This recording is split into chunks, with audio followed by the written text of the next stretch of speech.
ओम नमो भगवते वासुदेवाय नमः। नमस्कार दोस्तों, आप सभी का मेरे YouTube चैनल मायरा बॉयज़ में हार्दिक स्वागत है।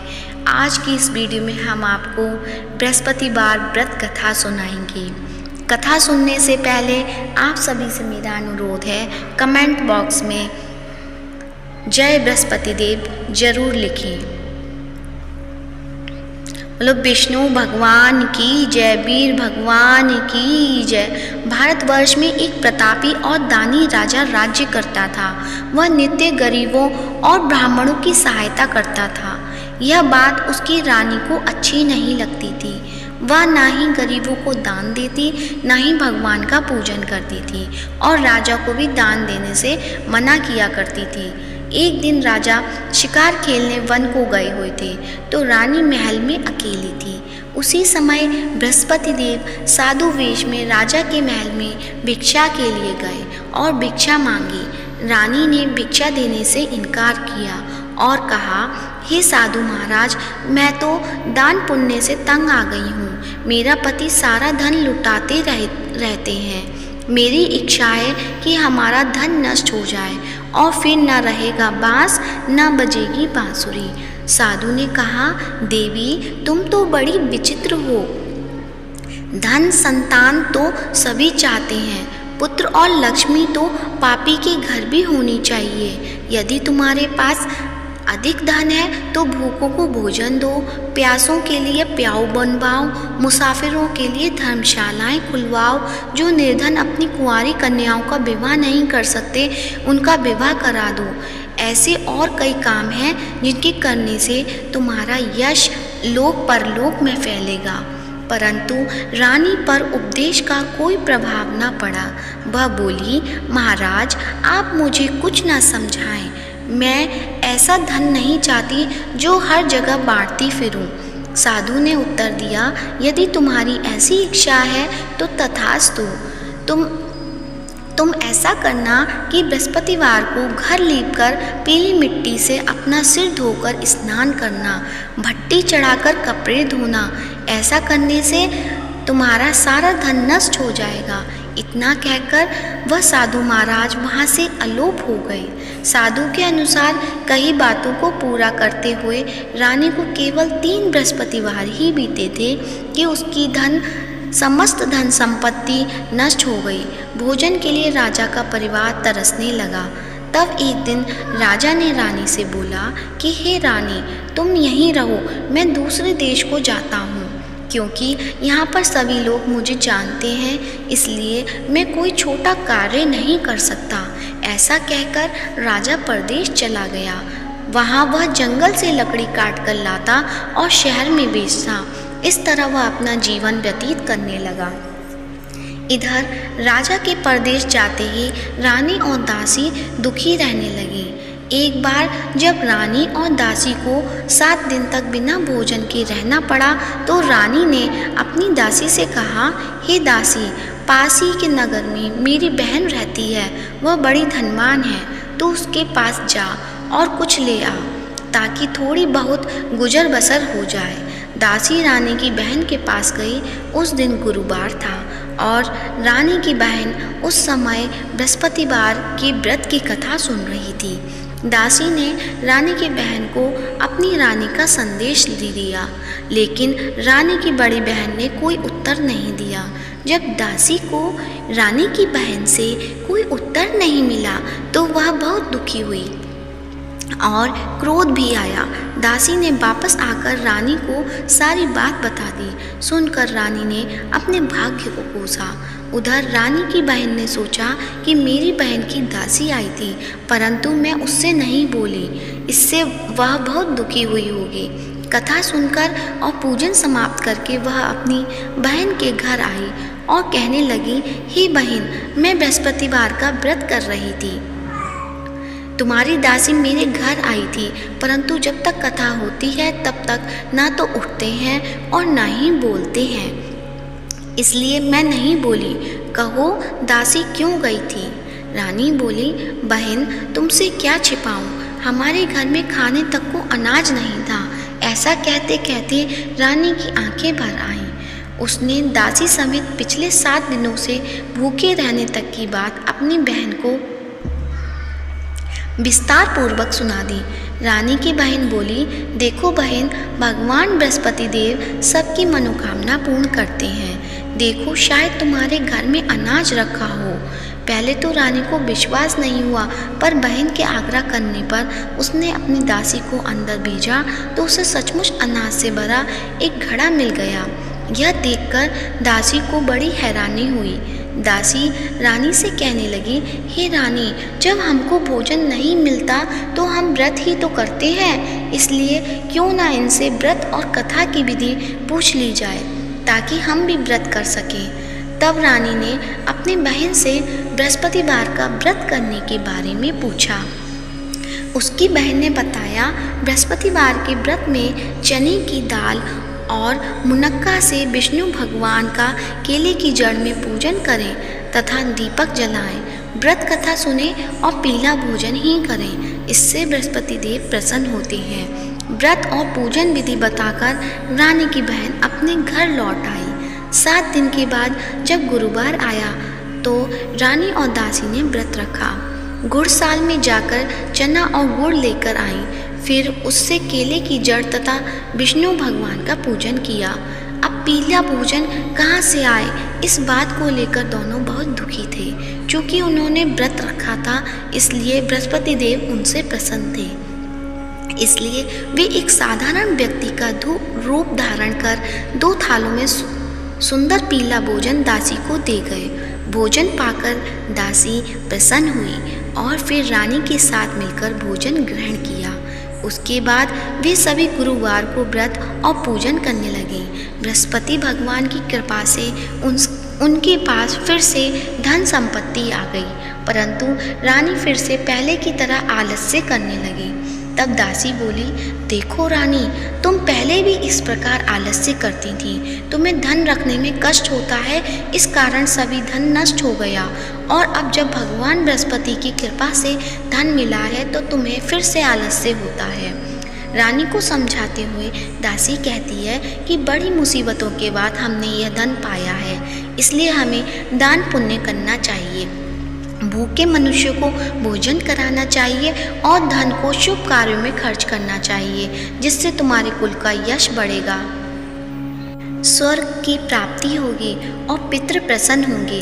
दासी की बात मानकर रानी अपना धन शुभ कार्यों में खर्च करने लगी, जिससे पूरे नगर में उसका यश फैलने लगा। बृहस्पतिवार व्रत कथा के बाद श्रद्धा के साथ आरती की जानी चाहिए। इसके बाद प्रसाद बांटकर उसे ग्रहण करना चाहिए। एक दिन राजा दुखी होकर जंगल में एक पेड़ के नीचे आसन जमाकर बैठ गया। वह अपनी दशा को याद करके व्याकुल होने लगा। बृहस्पतिवार का दिन था। एकाएक उसने देखा कि निर्जन वन में एक साधु प्रकट हुए। वह साधु वेश में स्वयं बृहस्पति देवता थे। लकड़हारे के सामने आकर बोले, हे लकड़हारे, इस सुनसान जंगल में तू चिंता मग्न क्यों बैठा है? लकड़हारे ने दोनों हाथ जोड़कर प्रणाम किया और उत्तर दिया, महात्मा जी, आप सब कुछ जानते हैं, मैं क्या कहूँ? यह कहकर रोने लगा और साधु को अपनी आत्मकथा सुनाई। महात्मा जी ने कहा, तुम्हारी स्त्री ने बृहस्पति के दिन बृहस्पति भगवान का निरादर किया है, जिसके कारण रुष्ट होकर उन्होंने तुम्हारी यह दशा कर दी। अब तुम चिंता को दूर करके मेरे कहने पर चलो, तुम्हारे सब कष्ट दूर हो जाएंगे और भगवान पहले से भी अधिक संपत्ति देंगे। तुम बृहस्पतिवार के दिन कथा किया करो। 2 पैसे के चने मुनक्का लाकर उसका प्रसाद बनाओ और शुद्ध जल से लोटे में शक्कर मिलाकर अमृत तैयार करो। कथा के पश्चात अपने सारे परिवार और सुनने वाले प्रेमियों में अमृत व प्रसाद बांटकर आप भी ग्रहण करो। ऐसा करने से भगवान तुम्हारी सब मनोकामनाएं पूरी करेंगे। साधु के ऐसे वचन सुनकर लकड़हारा बोला, हे प्रभु, मुझे लकड़ी बेचकर इतना पैसा नहीं मिलता जिससे भोजन के उपरांत कुछ बचा सकूं। मैंने रात्रि में अपनी स्त्री को व्याकुलता देखा है। मेरे पास कुछ भी नहीं जिससे मैं उसकी खबर मंगा सकूं। साधु ने कहा, हे लकड़हारे, तुम किसी बात की चिंता मत करो। बृहस्पति के दिन तुम रोजाना की तरह लकड़ियां लेकर शहर को जाओ। तुमको रोज से दुगना धन प्राप्त होगा, जिससे तुम भली भांति भोजन कर लोगे तथा बृहस्पति देव की पूजा का सामान भी आ जाएगा। इतना कहकर साधु अंतर ध्यान हो गए। धीरे धीरे समय बीतता होने पर भी फिर वही बृहस्पतिवार का दिन आया। लकड़हारा जंगल से लकड़ी काटकर किसी शहर में बेचने गया। उसे उस दिन और दिन से भी अधिक पैसा मिला। राजा ने चना गुड़ आदि लाकर गुरुवार का व्रत किया। उस दिन से उसके सभी क्लेश दूर हुए। परंतु जब दोबारा गुरुवार का दिन आया तो बृहस्पतिवार का व्रत करना भूल गया। इस कारण बृहस्पति भगवान नाराज हो गए। उस दिन उस नगर के राजा ने विशाल यज्ञ का आयोजन किया तथा शहर में यह घोषणा करा दी कि कोई भी मनुष्य अपने घर में भोजन न बनावे, न आग जलावे। समस्त जनता मेरे यहाँ भोजन करने आवे। इस आज्ञा को जो न मानेगा उसे फांसी की सजा दी जाएगी। इस तरह की घोषणा संपूर्ण नगर में करवा दी। राजा की आज्ञा अनुसार शहर के सभी लोग भोजन करने गए, लेकिन लकड़हारा कुछ देर से पहुंचा। इसलिए राजा उसको अपने साथ घर लिवा ले गए और ले जाकर भोजन करा रहे थे तो रानी की दृष्टि उस खूंटी पर पड़ी जिस पर उसका हार लटका हुआ था। वह वहां पर दिखाई नहीं दिया। रानी ने निश्चय किया कि मेरा हार इस मनुष्य ने चुरा लिया है। उसी समय सिपाहियों को बुलाकर उसको कारागार में डलवा दिया। जब लकड़हारा कारागार में पड़ गया और बहुत दुखी होकर विचार करने लगा कि न जाने कौन से पूर्व जन्म के कर्म से मुझे यह दुख प्राप्त हुआ है, और उसी साधु को याद करने लगा जो कि जंगल में मिला था। उसी समय तत्काल बृहस्पति देव साधु के रूप में प्रकट हुए और उसकी दशा को देखकर कहने लगे, अरे मूर्ख, तूने बृहस्पति देव की कथा नहीं करी, इस कारण मुझे दुख प्राप्त हुआ है। अब चिंता मत कर। बृहस्पतिवार के दिन कारागार के दरवाजे पर 4 पैसे पड़े मिलेंगे। उससे तू बृहस्पति देव की पूजा करना तो सभी कष्ट दूर हो जाएंगे। बृहस्पति के दिन उसे 4 पैसे मिले। लकड़हारे ने कथा कही। उसी रात्रि को बृहस्पति देव ने उस नगर के राजा को स्वप्न में कहा, हे राजा, तुमने जिस आदमी को कारागार में बंद कर दिया गया है वह निर्दोष है, वह राजा है, उसे छोड़ देना। रानी का हार उसी खूंटी पर लटका है। अगर तू ऐसा नहीं करेगा तो मैं तेरे राज्य को नष्ट कर दूंगा। इस तरह रात्रि के स्वप्न को देखकर राजा प्रातःकाल उठा और खूंटी पर हार देखकर लकड़हारे को बुलाकर क्षमा मांगी और लकड़हारे को योग्य सुंदर वस्त्र आभूषण देकर विदा कर दिया। बृहस्पति देव की आज्ञा अनुसार लकड़हारा अपने नगर को चल दिया। राजा जब अपने नगर के निकट पहुंचा तो उसे बड़ा आश्चर्य हुआ। नगर में पहले से भी अधिक बाग, तालाब, कुएं, बहुत सी धर्मशाला, मंदिर आदि बन गई हैं। राजा ने पूछा, यह किसका बाग और धर्मशाला है? तब नगर के सब लोग कहने लगे, यह सब रानी और दासी का है। उन्हें आश्चर्य हुआ और गुस्सा भी आया। जब रानी ने यह खबर सुनी कि राजा आ रहे हैं तो उन्होंने बांदी से कहा कि हे दासी, देख, राजा हमको कितनी बुरी हालत में छोड़ गए थे। हमारी ऐसी हालत देखकर वह लौट ना जाए, इसलिए तू दरवाजे पर खड़ी हो जा। आज्ञानुसार दासी दरवाजे पर खड़ी हो गई। राजा आए, उन्हें अपने साथ लेवा लाई। तब राजा ने क्रोध करके अपनी रानी से पूछा कि यह धन कैसे प्राप्त हुआ है। तब उन्होंने कहा, हमें यह सब धन बृहस्पति देव की इस व्रत कथा से प्राप्त हुआ है। राजा ने निश्चय किया कि 7 रोज बाद तो सभी बृहस्पति देव का पूजन करते हैं, परंतु मैं प्रतिदिन दिन में 3 बार कहानी तथा रोज व्रत किया करूँगा। अब हर समय राजा के दुपट्टे में चने की दाल बंधी रहती तथा दिन में 3 बार कहानी कहता। एक रोज राजा ने विचार किया कि चलो अपनी बहन के यहाँ हो आवे।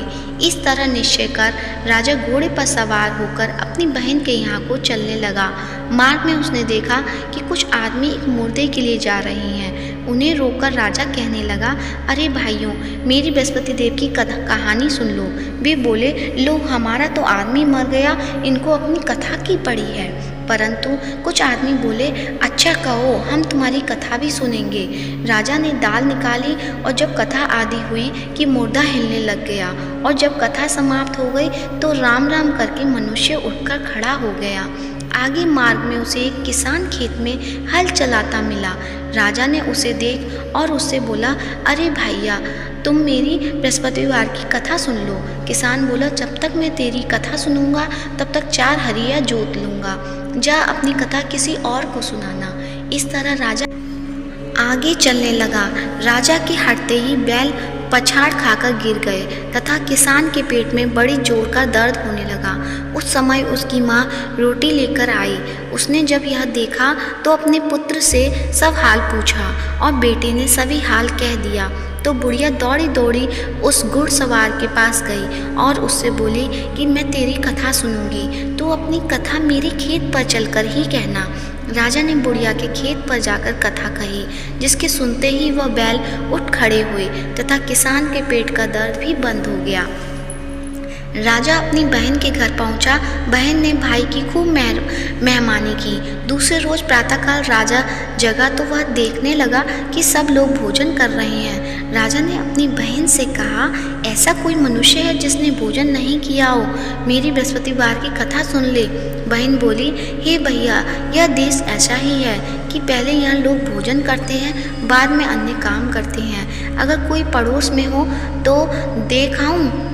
वह ऐसा कहकर देखने चली गई, परंतु उसे कोई भी ऐसा व्यक्ति नहीं मिला जिसने भोजन ना किया हो। अतः वह एक कुम्हार के घर गई जिसका लड़का बीमार था। उसे मालूम हुआ कि उसके यहाँ 3 रोज से किसी ने भोजन नहीं किया है। रानी ने अपने भाई की कथा सुनने के लिए कुम्हार से कहा। वह तैयार हो गया। राजा ने जाकर बृहस्पतिवार की कथा कही, जिसको सुनकर उसका लड़का ठीक हो गया। अब तो राजा की प्रशंसा होने लगी। एक रोज राजा ने अपनी बहन से कहा कि हे बहन, हम अपने घर जाएंगे, तुम भी तैयार हो जाओ। राजा की बहन ने अपनी सास से कहा। सास ने कहा, हाँ चली जा, परंतु अपने लड़के को मत ले जाना, तेरे भाई की कोई औलाद नहीं है। बहन ने अपने भैया से कहा, हे भैया, मैं तो चलूँगी पर बालक नहीं जाएगा। राजा बोला, जब कोई बालक नहीं चलेगा तब तुम ही क्या करोगी? बड़े दुख मन से राजा अपने नगर को लौट आया। राजा ने अपनी रानी से कहा, हम निर्वंशी हैं, हमारा मुंह देखने का धर्म नहीं है और कुछ भोजन आदि नहीं किया।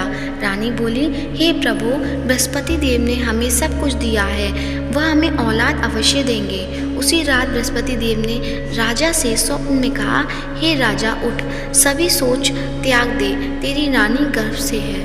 राजा की यह बात सुनकर बड़ी खुशी हुई। 9वें महीने में उसके गर्भ से एक सुंदर पुत्र पैदा हुआ।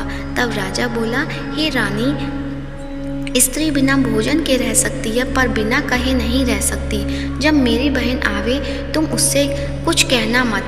रानी ने सुनकर हाँ कर दिया। जब राजा की बहन ने यह शुभ समाचार सुना तो वह खुश हुई तथा बधाई लेकर अपने भाई के यहाँ आई। तभी रानी ने कहा, घोड़ा चढ़कर तो नहीं आई, गधा चढ़ी आई। राजा की बहन बोली, भाभी, मैं इस प्रकार न कहती तो तुम्हें औलाद कैसे मिलती? बृहस्पति देव ऐसे ही हैं, जैसे जिसके मन में कामना है सभी को पूर्ण करते हैं। जो सद्भावना पूर्वक बृहस्पतिवार का व्रत करता है और कथा पढ़ता है अथवा सुनता है, दूसरों को सुनाता है, बृहस्पति देव उसकी सभी मनोकामना पूर्ण करते हैं। भगवान बृहस्पति देव उसकी सदैव रक्षा करते हैं। संसार में जो मनुष्य सद्भावना पूर्वक से भगवान जी का पूजन व्रत सच्चे हृदय से करते हैं, उनकी सभी मनोकामनाएं पूर्ण करते हैं। जो सच्ची भावना से रानी और राजा ने उनकी कथा का गुणगान किया तो उनकी सभी इच्छाएं बृहस्पति देव जी ने पूर्ण की थी। इसलिए पूर्ण कथा सुनने के बाद प्रसाद लेकर जाना चाहिए। हृदय से उनका मनन करते हुए जयकारा बोलना चाहिए। बोलो बृहस्पति देव की जय, भगवान विष्णु की जय। तो आइए अब सुनते हैं बृहस्पति देव की आरती। ओम जय बृहस्पति देवा, स्वामी जय बृहस्पति देवा। छिन छिन भोग लगाऊं, कदली फल मेवा। ओम जय बृहस्पति देवा, ओम जय बृहस्पति देवा। तुम पूर्ण परमात्मा, तुम अंतर्यामी। जगत पिता जगदीश्वर तुम सबके स्वामी, ओम जय बृहस्पति देवा। चरणामृत निज निर्मल सब पातक हरता, स्वामी सब पातक हरता। सकल मनोरथ दायक कृपा करो भरता, ओम जय बृहस्पति देवा। तन मन धन अर्पण कर जो जन शरण पड़े, स्वामी जो जन शरण पड़े। प्रभु प्रकट तब होकर आकर द्वारी खड़े, ओम जय बृहस्पति देवा। दीन दयाल दयानिधि भक्तन हितकारी, पाप दोष सब हरता भव बंधन हारी, ओम जय बृहस्पति देवा। सकल मनोरथ दाय सब संचय हारो, स्वामी सब संचय हारो। विषय विकार मिटाओ संतन सुखकारी, ओम जय बृहस्पति देवा। जो कोई आरती तेरी प्रेम सहित गावे, स्वामी भक्त सहित गावे। जेठानंद वंद सो निश्चय छुट जावे, ओम जय बृहस्पति देवा। स्वामी जय बृहस्पति देवा, स्वामी जय बृहस्पति देवा। सब बोलो विष्णु भगवान की जय हो। प्रेम से बोलो बृहस्पति देव भगवान की जय हो। यदि आज की वीडियो पसंद आई हो तो वीडियो को लाइक करें, शेयर करें, कमेंट करें और कमेंट बॉक्स में विष्णु भगवान की जय हो या जगत के पालनहार की जय हो अवश्य लिखें। और साथ ही मायरा बॉयज़ चैनल को सब्सक्राइब करें।